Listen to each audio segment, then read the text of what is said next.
Okay, welcome back.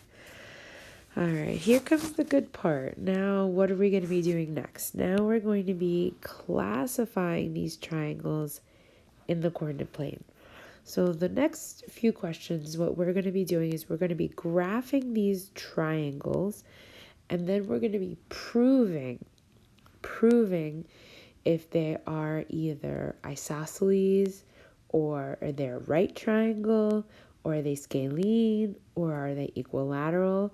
We don't know for sure. And yeah, we could get a good eye. We could have a really good eye and say, okay, that's definitely going to be isosceles, but we can't go by that.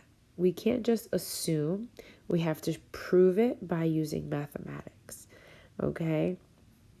So, we're going to take it step by step. Like the first question is going to have everything broken down step by step. And as you continue into this packet, there's going to be less and less things to guide you. So hopefully you'll revert back to this question number one and you'll say, okay, if we did this in step number one, this step number two, you could use that help to guide you into like the next questions. Okay. All right. So here we go. It says question number one, classify triangle ABC by its sides. Okay, so meaning, does it have 3 equal sides? Equilateral. Does it have 2 equal sides? Isosceles. Or does it have no equal sides? Scalene.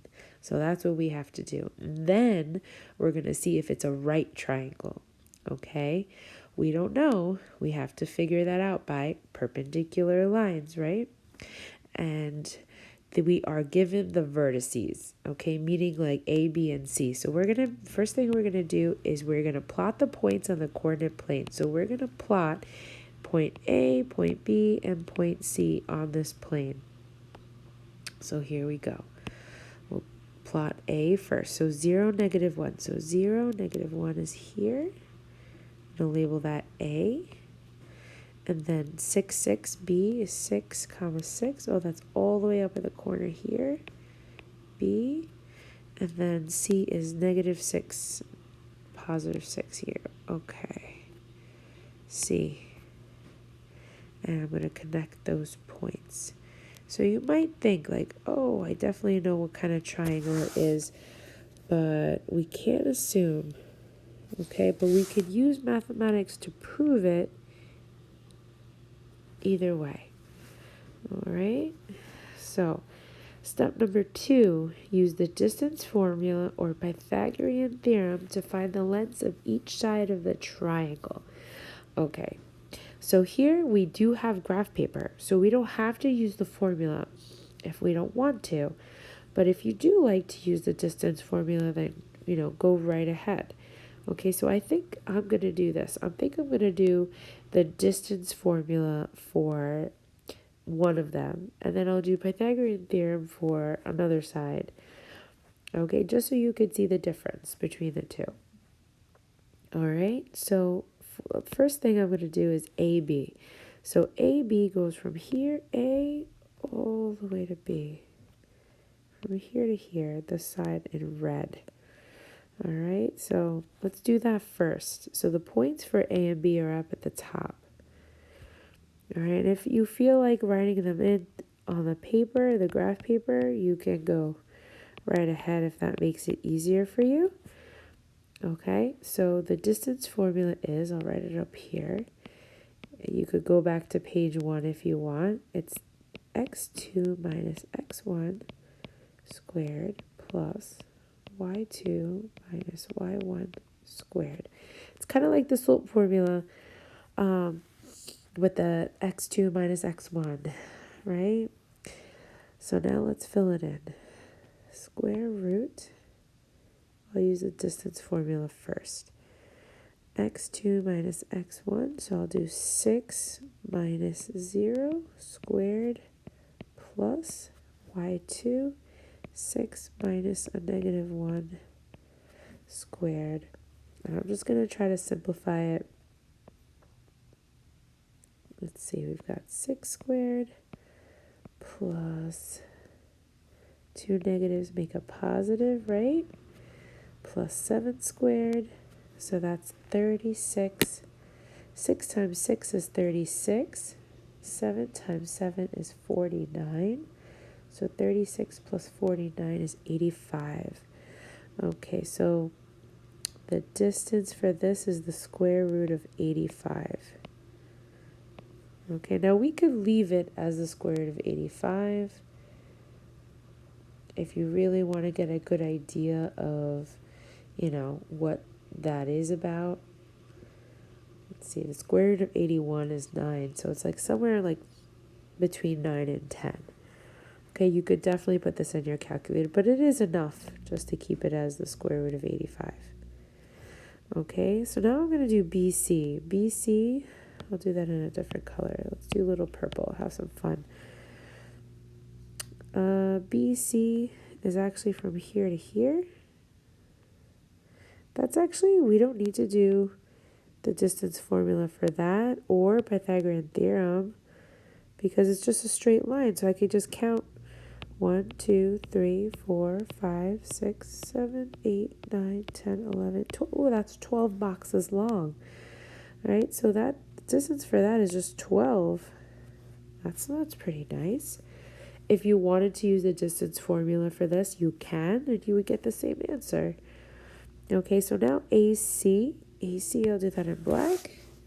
From A to C, right? That's over here. I'll use Pythagorean theorem for that. Okay, just to show you a little bit, of a difference. Remember Pythagorean theorem's A squared plus B squared equals C squared. Okay, so I have to make a triangle out of this. Let's use a little different color highlighter. Let's go down from C to A. So 1, 2, 3, 4, 5, 6, 7 going down. And then going across. 1, 2, 3, 4, 5, 6 going across. So I just made myself a little right triangle there. So 7 squared plus 6 squared equals C squared. 7 squared is 49 plus 36. 6 squared is 36 equals C squared. When I put that in my calculator, right, 49 plus 36, I get 85 equals C squared. And if I take the square root, I see that this side is the square root of 85. And I could just leave it like that. I could put it in my calculator. But what for, right?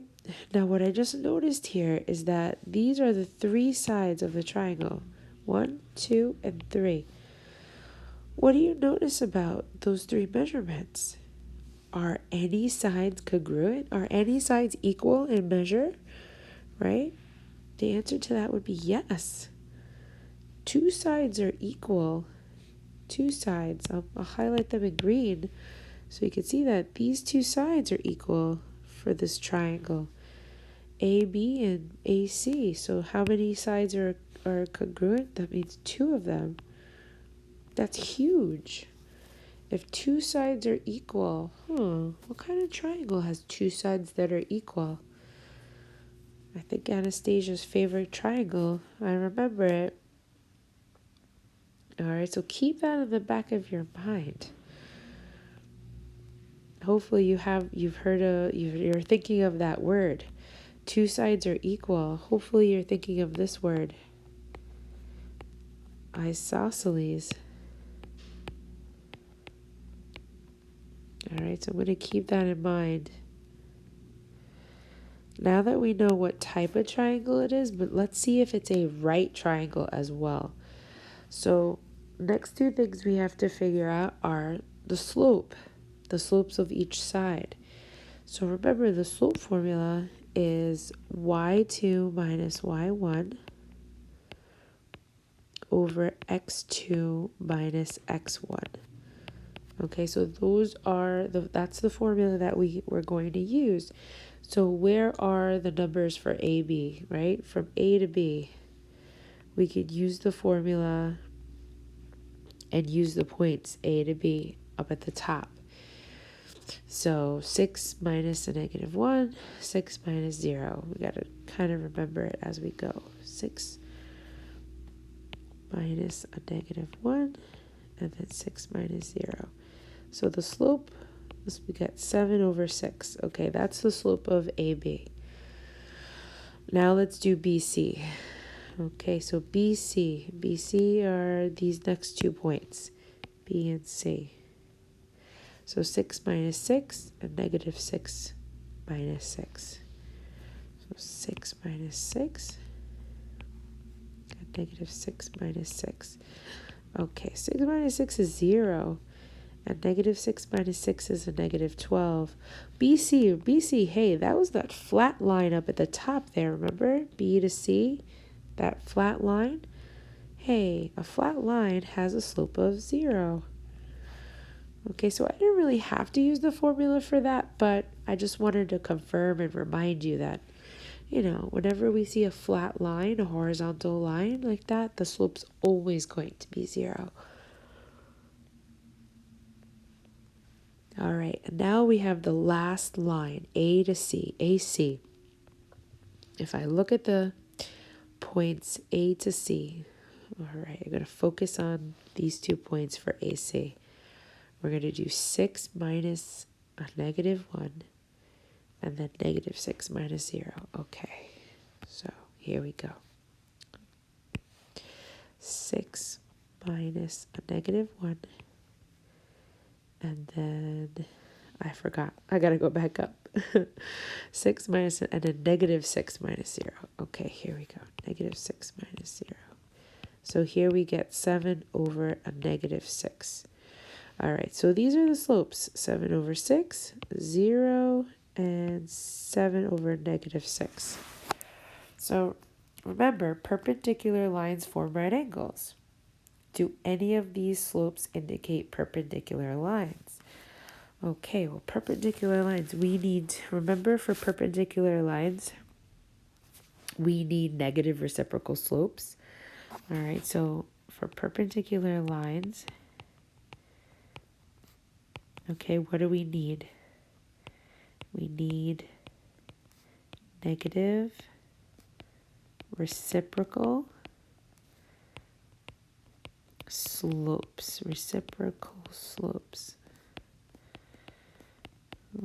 What does that mean? That means that they have to be the opposite sign, right? So one has to be positive, one has to be negative, and then one has to be the flip version of that as well, of that fraction. So like for example, like in the beginning of today's class, we said that if one slope is 2 over 3, then the other one has to be a negative 3 over 2. Do we have anything like that here? Do we have anything like that in one of these slopes? Like one is positive, one's negative, and the flip version of it? No, the flip version of 7 over 6, that would be 6 over 7, right? I don't see 6 over 7 anywhere here. So do any of these slopes indicate perpendicular lines? Do they? The answer to that would be no. All right, so we have 2 sides that are equal, right? We said from that 2 sides are equal, that means isosceles, right? And then we have no perpendicular lines. So no perpendicular lines means no right angles, right? No right angles. So now let's sum it all up. Let's classify triangle ABC. Okay, so it says since ABC has 2 congruent sides, right? We found it. There are 2 congruent sides and no sides are perpendicular. Therefore, triangle ABC is an isosceles triangle, right? It can't be an isosceles right triangle because it doesn't have any right angles, right? We saw that over here. No perpendicular lines means no right angles. So this is just a plain Jane isosceles triangle where we've got 2 sides that are equal, and that's it, right? this stuff on this yellow stuff on the side here, that was just trying to help me figure out, Pythagorean theorem, but we were able to do it. Okay, so that's why we learned the distance formula and the slope formula and midpoint formula. All those formulas, they're helping us prove that this triangle is isosceles, and specifically an isosceles triangle that does not have any right angles.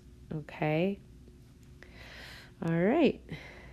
So step one, again, just to recap. Step one is to graph the actual triangle. Step two is to find the distance of all three sides. Step three is to find the slope of all three sides. And then step four is to kind of take the information from step two and step three and decide, okay, what kind of triangle do I have? Is it, equilateral? Is it isosceles? Is it scalene? And then, is it right? Is it a right triangle or not? And then you could put it all together. All right.